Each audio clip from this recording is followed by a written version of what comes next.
So then what is a poltergeist? A poltergeist is something that's born from something else out of someone's fear or manifestation of things going on in their life.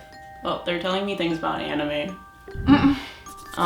So Jujutsu Kaisen. A poltergeist is the one that says the same word over and over and over and over again.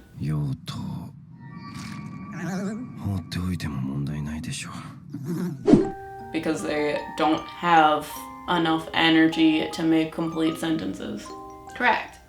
Hi, I'm Em. And I'm Liv. And we're your Meta PsycKicks. Someone says that we actually need to kick because we punch, but we're not the Meta Psy punches, we're the Meta PsycKicks. That cost extra.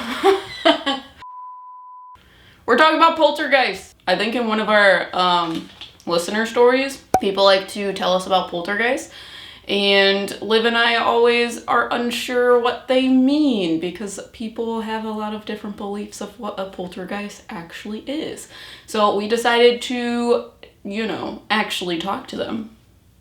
Because Liv's gonna talk to them because I did the research on what poltergeists actually are. And I should probably say that we're like psychic mediums or something.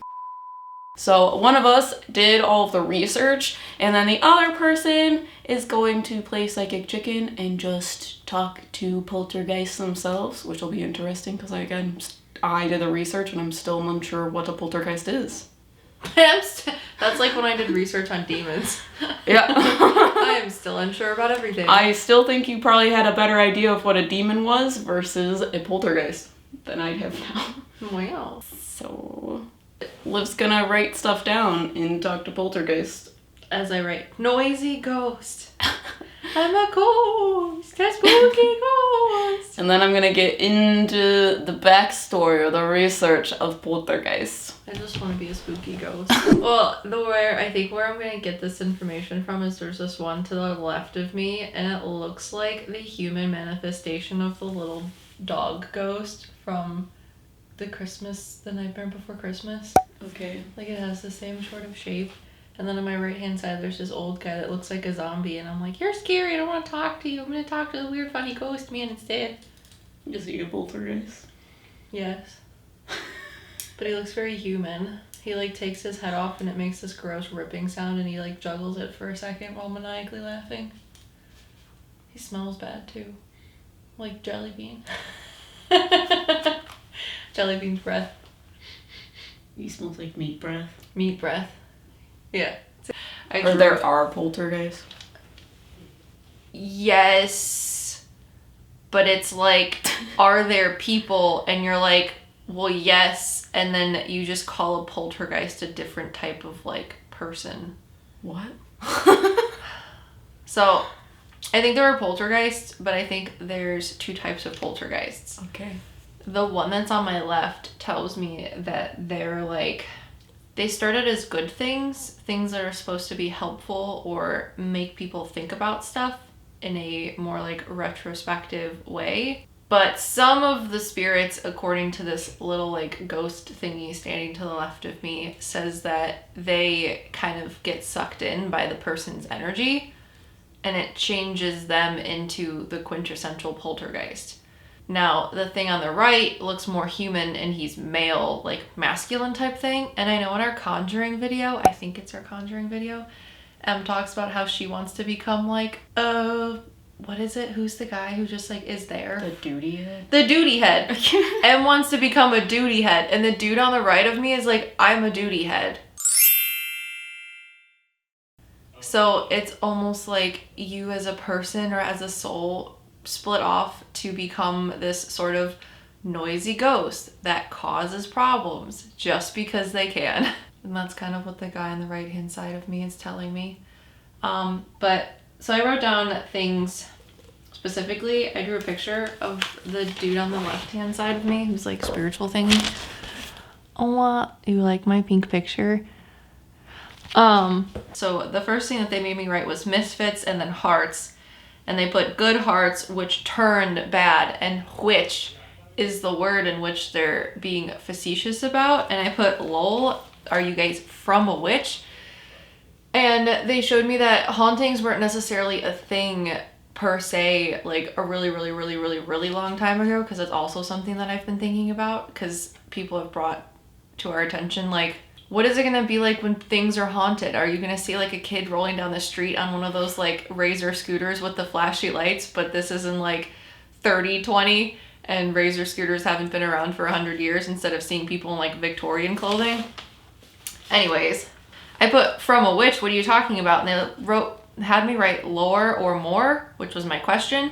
So the lore is there a lore in which people that are accused of being witches, which is silly, are told people that they conjured ghosts as a hex or something, which is why these quote unquote noisy ghosts started to appear in people's homes.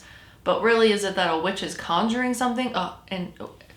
Witch is conjuring something, or is it that these people are now scared because they messed with a lady and were mean to them, and now they're like, this old is gonna ruin my life, and what they do is manifest their own ruin. That's what I wrote under lore. And what they had me write under more was witches know to say that the above actually turned into noisy ghosts. So from the lore, things manifested out of that, if that makes any sense. Anyways, they put no, poltergeists aren't actually a thing. So then what is a poltergeist? A poltergeist is something that's born from something else out of someone's fear or manifestation of things going on in their life. So it is energy associated to a person? Yes.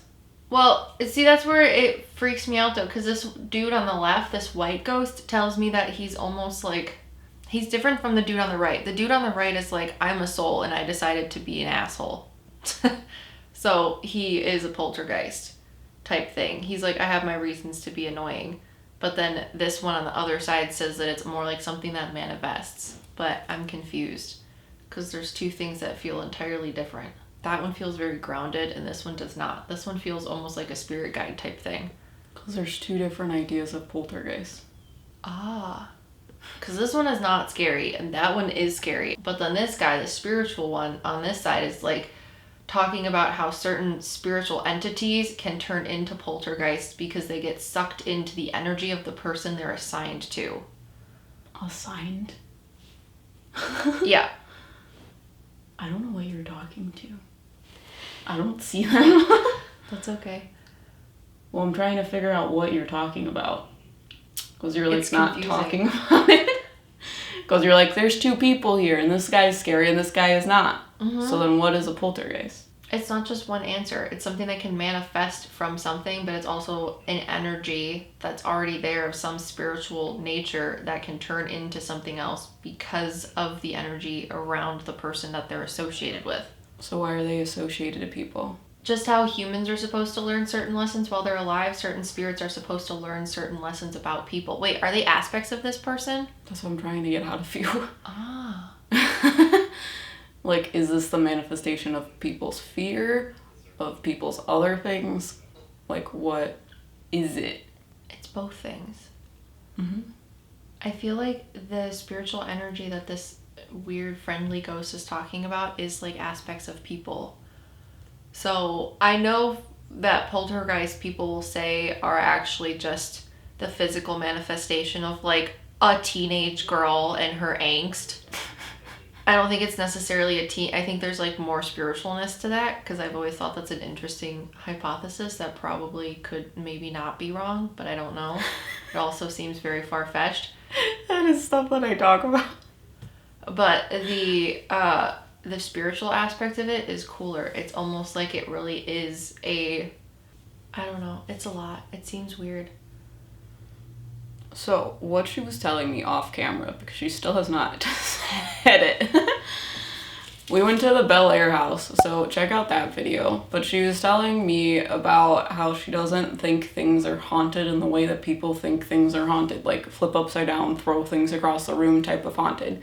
Because that's how the Bel Air house was supposed to be. And that would be under the category of poltergeist activity because it's noisy. It is literally moving things from one place to the other.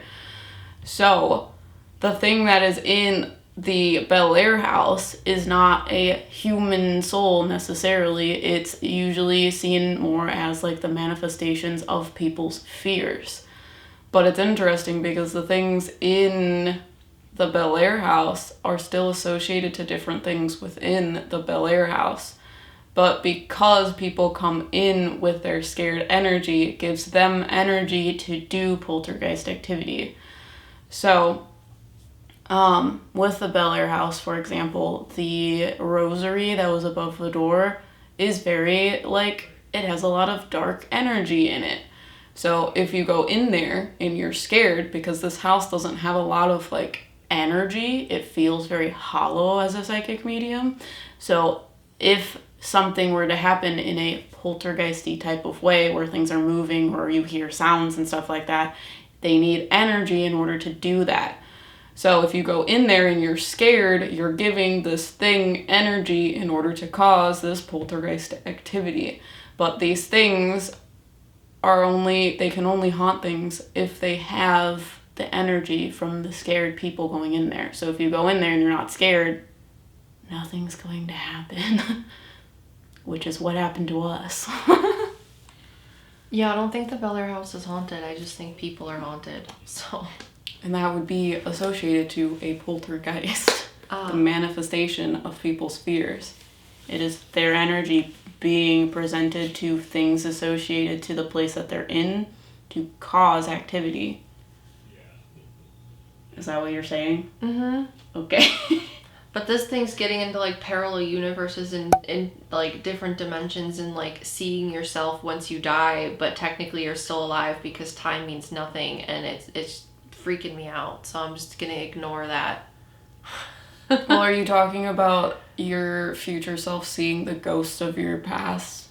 Because you're talking to what the thing in what is it, The Nightmare Before Christmas? Is that what it looks like to you? Yeah, he kind of looks like the human version, like if a human was drawn in the same way as the little dog from The Nightmare Before Christmas. The ghost of your past? No. He's closer to the gloopy thing that pulls strings of time together. Okay. I don't know. It's freaking me out. So I like your idea. That makes a lot of sense, and that's what I can deal with right now. And I'm sure that is the easiest way to explain it without going into interdimensional absolute malarkey. So, are these things you're seeing, are they associated to us? Are they our poltergeist? Or are there different things that are poltergeisty for us? I think it's different things that are poltergeisty to us.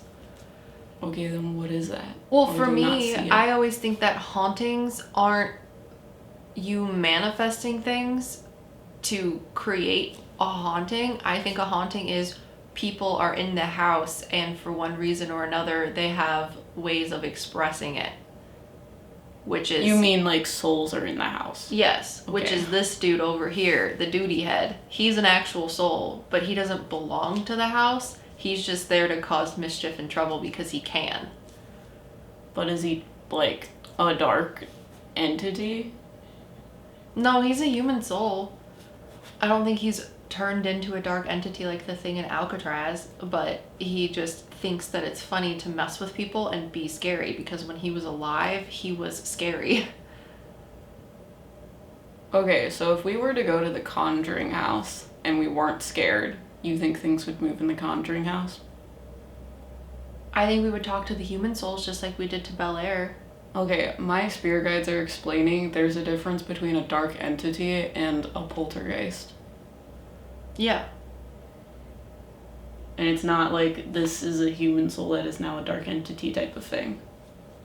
So if we went to the Conjuring house, there's a dark entity in the Conjuring house that isn't a poltergeist. So if we went into the Conjuring house, whether we were scared or not, things would move. Because of the dark entity or because of the people? Because it's a dark entity. But the dark entity is what manifests things that are like poltergeists. Yeah, but they show me things like I'm having a hard time seeing your poltergeist things because they just look like translucent clouds. But they're showing me that there are dark entities that are more solid. and the dark entities have enough energy to do things. The poltergeists don't, and the poltergeists are associated to people. So when people go into certain haunted locations, the poltergeist transforms into whatever they're scared of. Oh, they're telling me things about anime. So Jujutsu Kaisen. A poltergeist is the one that says the same word over and over and over and over again.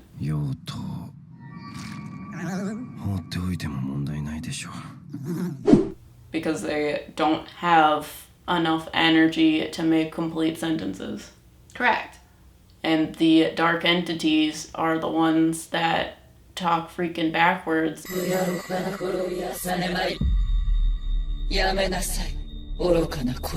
And like Plot the world's domination. can magma their head up like Squidward. Krakatoa!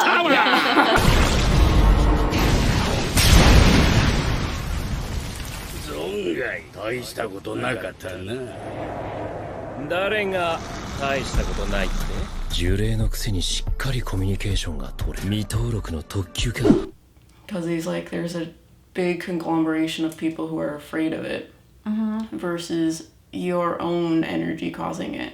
But then, so this white thing on the left is the explanation of your own energy. But then the thing on my right is the duty heads that like to perceive themselves as poltergeists, but they're actually hauntings.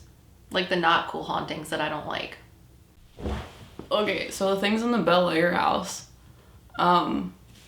you would perceive them as poltergeists, right? Or not? Because I'm still confused. Because the thing that's weird is when you go in there, they're associated to the things that are within the place. So it's kind of like that story you told where they did a experiment where they put people in a haunted location and they made up a character and all of its backstory and didn't tell the people that were investigating the place. And they found the information that these people manifested in this location. An experiment that people did in like, I think it was the 70s, where they went to a quote unquote haunted place, but instead of interacting with the spirits that were already there, they created and wrote down, and everyone was on the same page about a fictional character and person that they wanted to be tied to this quote unquote haunted place. They were able to manifest the soul of somebody that never actually existed through their writing. Yeah. Is that what's happening? Yes. So are those poltergeists or are they not poltergeists? No, those would be poltergeists. I do think that there is a lot of energy though in the basement, and since the house has been opened and a lot of people do go there, it calls greater things there. Like what? What do you mean by that? Because what they show me when people go in there is it's like the animatronics of these ghost things come alive. So they like show me where the things are associated to. And it's like they're these big scary things like Halloween decorations that are mounted on the wall. So when someone comes in there, they're like start doing their thing that they normally do. Interesting. Yeah, I mean, did you see a scary white thing downstairs in the basement? No. You did see the weird old lady though that was in the chair. Yeah. Yeah. She was not white. I saw her as ash. Yeah, I didn't see her as being white either. I saw her as like an old lady wearing an old black dress. But she didn't look like any of the people that I feel is in the house, which is why I was like, you're scary! Yeah, well, there's also the portals in the house. So I think between the portals in the house and the energy of people, that's what manipulates things to be weird. I do think that there might be like one scary entity in there. Oh, that's why the basement and the upstairs is the most active, because of the portals. Yeah. Because when we were on the main floor in the bedrooms, we didn't even have people talking to us, really. It just felt like nothing. On what floors? The main floors? Yeah. Yeah, that's why the basement and the top floor is weird. It's because the way the portals are structured in there, it's like, it goes like that. Yeah. So... yeah, I think there might be like a small little entity in there that is what helps manifest things. But it's like when you go to the Conjuring house and the weird dark thing in the bottom amplifies that poltergeist activity. So, yeah. That's how I perceive it, which is why I'm like, this is not how I think things are haunted. Things that are haunted are like human souls are there and it's fun to talk to them. I had so much fun at the Wilson Castle. Like ridiculous amounts of fun, from talking to the lady in the kitchen who was like their nursemaid, to the children that were in the attic, to Colonel Wilson and everyone in between. And it wasn't until we had a live stream that poltergeisty things started happening, bringing people to the place, you know what I'm saying? Mm-hmm. So my like perception of what haunted is now is like just not a thing. Okay. Tell me what a noisy ghost is. I'm so excited. Are you ready to hear what people think a poltergeist is? Because people are very confused. So, Oh, obviously so are we. Did you just listen to ourselves? So you're going to. well, now I have a more, okay.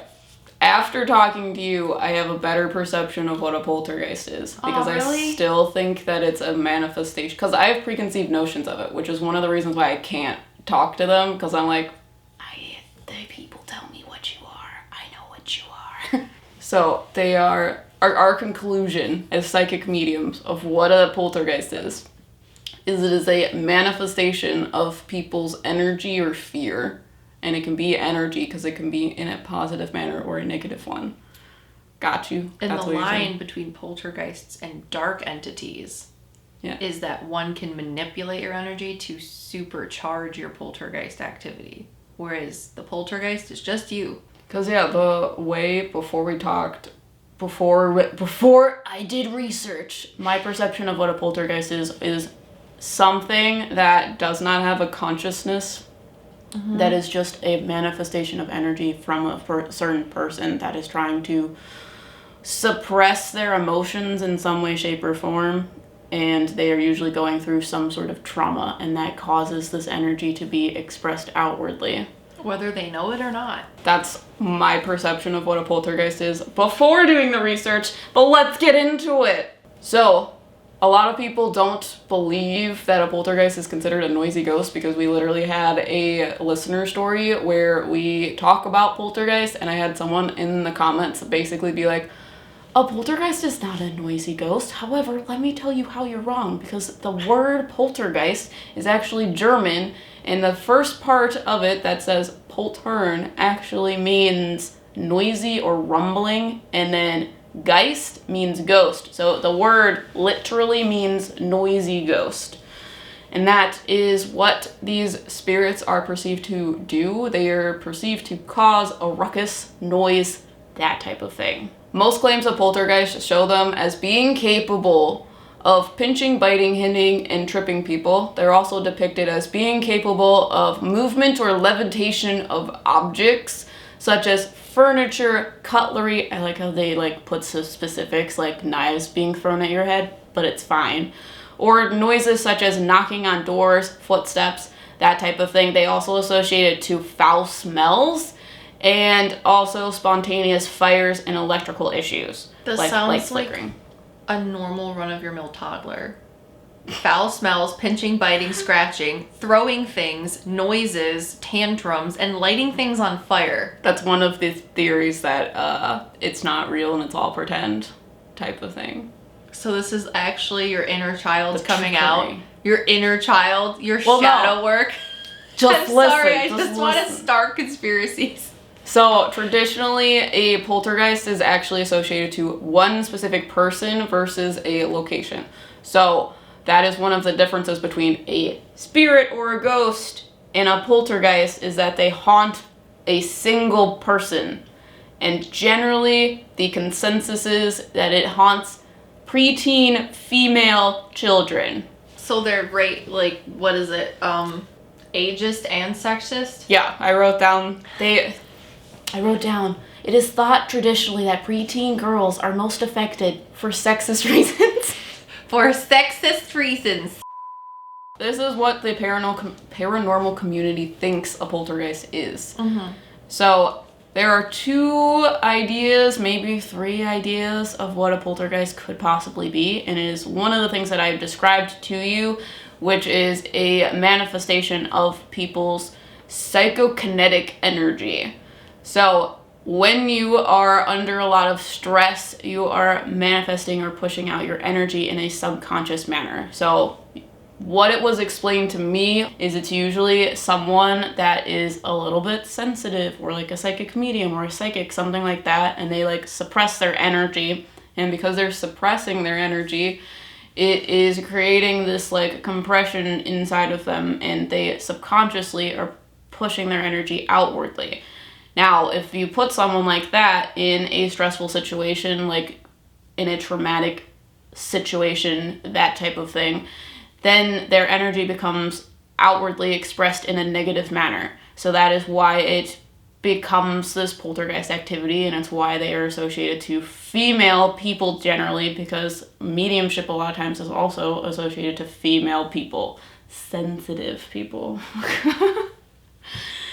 So that is one of the ideas of a poltergeist, which is interesting because we talk about, or at least I talk about, an obscurious a lot from Harry Potter.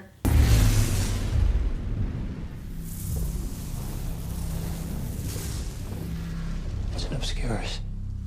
And that's the same kind of idea. An obscurious in Harry Potter is essentially when you are a wizard or witch, you have magical abilities. However, if you suppress them because you're under a lot of stress or trauma, it becomes this dark, compressed whoosh of energy.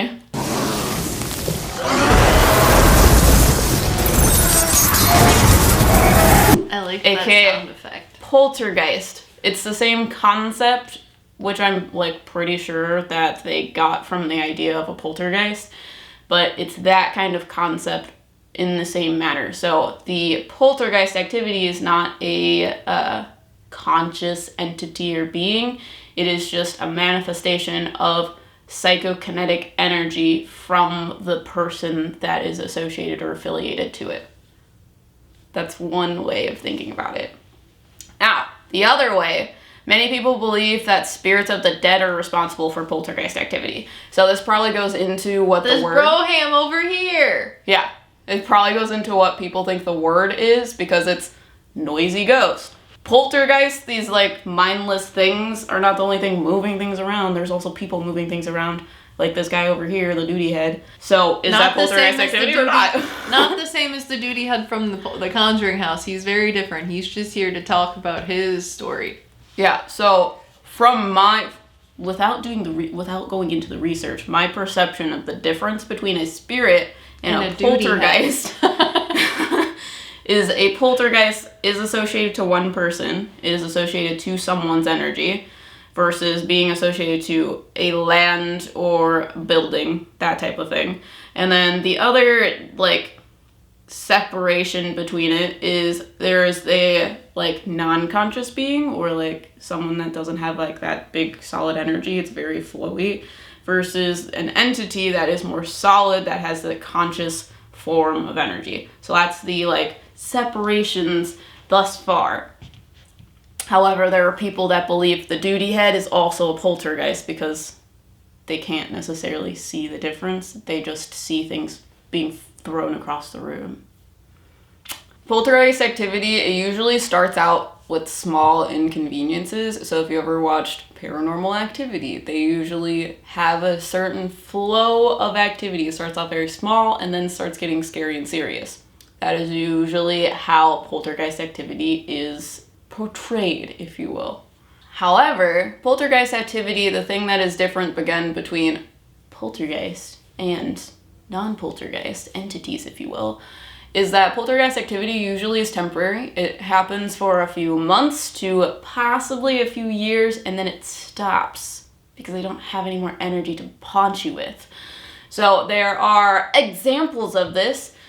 There is a poltergeist called the Chilliwack poltergeist from Canada, and they were active for about 2 months between 1951 and 1952, and during this time the poltergeist produced loud and violent hammerings on the walls accompanied by occasional flying objects. And then the second case was the Brother Dolly case, and this case was a little bit longer. in the sense that it happened for several years, but it included a range of phenomena, which is stains, carvings of images, and Welsh words, generally of religious nature. Toddler. Drawing on the walls with the crayons. So other famous cases, one of the most famous cases for poltergeist activity is the Enfield poltergeist. And this happened in the UK and involved the Hodgson family. See, it's easier. In their newly occupied council house in Enfield, North London. So, between 1977 and 1979... Sounds like a groovy time. It was a scene of demonic voices, objects moving without explanation, levitation, and strange noises. So, I found... Levitation of what? People, objects. However, this was all associated to their two daughters, their two teenage daughters, because again, it is associated to preteens. Their two daughters are named Margaret and Janet, and I saw stories of this little girl having this, like, deep, scary voice telling people to, like, I don't know, do bad things, whatever. And then you found out that she was really good at ventriloquism. But they're scared because it's coming out of a little girl's mouth. When Em and I met, she wanted to be a screamo singer. Yeah. Oh, memories. So, what they say about the case is several reliable witnesses observed the phenomena. And these witnesses included police constable, a press photographer, and investigators from the Society of Psychical. Cyclical research. It just says cyclical. The Society of Cyclical Research. They use it other way too. But yeah, while investigating, they did discover evidence of, like, trickery or fakery. However, it was believed that many of the poltergeist activity was in fact genuine. So one of the oldest poltergeist-related tales in the US is the case of the Bell Witch. The Bell Witch is a huge part of Tennessean folklore. Well, maybe that's where my witch thing was coming from. Witch. Maybe. I have no idea anything in regards to the Bell Witch other than its poltergeist activity, so we should watch that video. If you guys want us to react to that, let us know in the comments below. But the Bell Witch was a huge part of Tennessean folklore and revolves around the Bell family, in particular their teenage daughter, Betsy, who was scratched, bruised by the entity. Furthermore, although there were more than 100 years between these two cases, the Bell Witch and the Enfield cases, the Enfield haunting was also focused on one member of the family, which was Janet, her teenage daughter who was 11, and Betsy, who was also 11. That's why they get the preteen thing. One was the Enfield and one was the Bell Witch. There are explanations for the activity, one of which was from psychical researcher Frank Podmore, who proposed the naughty little girl theory for the poltergeist cases, because like I said, they associate it to preteens. He found that the center of the disturbance was often a child that was throwing objects to get attention. Or it was Jeff the Mongoose. What? In a different time-space continuum, being a poltergeist for the ages. Vanish! I'm sorry, Jeff the Mongoose is one of my favorite things, and I think it is related to poltergeists, but they also don't know. But continue. One of the ideas to explain poltergeist activity is that people are just causing it to get attention, so the trickery type of thing. The other thing is that it can be associated to hallucinations, so this is the, like, psychological explanations of what could possibly be happening. So it is either child throwing things around trying to get attention or otherwise, or it could be that you're having hallucinations of things throwing across the room, or the last one, which is probably the most, like, I don't know, valid for me, because we literally talk about it in our other videos, is you just forget where you put things. So, like, if you thought that you put your keys on the table, do you always put your keys on the table? Maybe you just remember that from a long time ago. But for whatever reason, on this day, you put your keys somewhere else, and you think, oh, I always put my keys on the table. It must be a poltergeist. It's probably not. If I had a nickel for every time I lost my glasses, I'd be a millionaire. Yeah, because I feel like a lot of times people think things move around. However, it's just they put things somewhere and then walk away from them, and then they come back and it's moved. You didn't see it move. Someone else could have moved it, or something could have blown it. Like, you weren't there. You don't know how I moved. That type of thing. So there are physical explanations for poltergeist activity. For example, like seismic activity, like earthquakes causing things to fall off of other things. Or like wind. If it's very drafty, things could fall over. Because a lot of people are like, I videotaped this thing moving. However, they like put it on the edge of like a cabinet and they're like, it hasn't moved for 20 minutes, it must be fine. And then like the house shifts, they stand up, a big gust of wind happens and it falls down. Like, obviously you set it up. If it was like back here, that would be a more interesting. If that thing gets straight yeeted off of a table, that's a little different. Yeah. And also, if you watched it happen, it's just... It also just might be your cat if things are falling off of... Dude, my cats are poltergeists. They are. They'll look into your soul and it's like, don't you freaking move that thing off. And they're like, no, don't, please, stop. And then they get upset at you, my cat. So the last explanation I have is from a guy. Sorry, his name is Guy, so it always really screws me up. In the 1950s, Guy William Lambert proposed that reported poltergeist phenomena could be explained by the movement of underground water causing stress on houses. He suggested that water turbulence could cause strange sounds or structural movement of the property, possibly causing the house to vibrate and to move objects. However, it was later researched and they figured out that these things only move a couple inches in regards to the vibrations from below. So the hypothesis did not hold up to the scrutiny. And that is poltergeist. What do you guys think a poltergeist is? Because our perception of it is a manifestation of people's fears. Because people always talk about like, the dark entity knows your fears and it does the things you're most afraid of. Maybe because it is a manifestation of your fear. Dun dun. Dun dun. Yeah, I'm sure people are gonna be maybe upset about our... No, I think it falls in line with what I believed before we started doing this, which is where I got this information from, like, paranormal things. I it's feel like a manifestation of people's energy. I talked a lot of schmack, but I stand by my schmack. You talked a lot of confusing schmack, so...